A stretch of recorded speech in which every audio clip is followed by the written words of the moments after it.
You're right. Yep.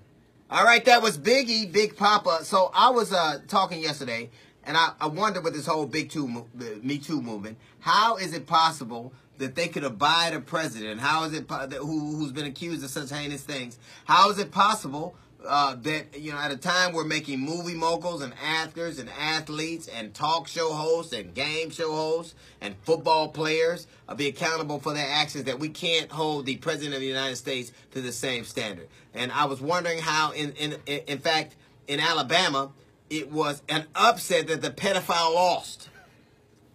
And I was wondering, how could all these things be possible? We know that the majority of college-educated white women voted for Trump, whether they knew that he was a sexual harasser or not.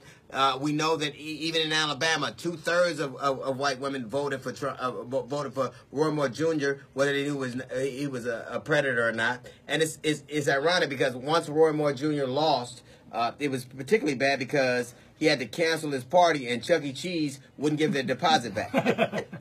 But it's amazing because I find it hypocritical, or I found it hypocritical, that so many people could have so many things to say now, but nothing about this president. Well, I got to apologize because this president's actions are more like other presidents.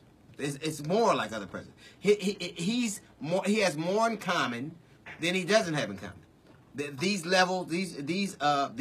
allegations have been leveled against former President Thomas Jefferson. He was a rapist. He raped Sally Hemings over and over again. Grover Cleveland had an illegitimate child. We have Richard Nixon, who was the bumbling ladies' man, and had several interactions with women. Because I tell you what, the only way Richard Nixon could get some ass is if he were president.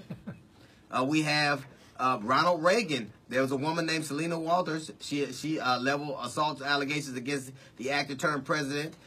She leveled allegations against him. There was George H.W. Bush. There was a woman accused. There was an actress, Heather Land, who accused H.W. Bush of groping her in a photo op in 2014. You have, of course, Bill Clinton's allegations. He was accused of rape. You have Donald Trump, of course, who admitted that he grabbed pussies on tape. And George H.W. Bush had a rape case filed against him in the year 2000. So maybe the reason that America isn't so appalled about this current president's actions that they do something is because they can't be appalled. They're accustomed. This president is more like the other presidents that we have than he's not.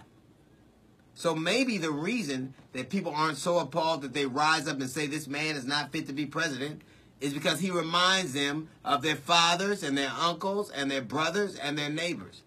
Maybe the reason that Donald Trump is not maligned and thrown out of office because of the allegations, because of these sexual allegations, is because he is more like a lot of men than people care to realize.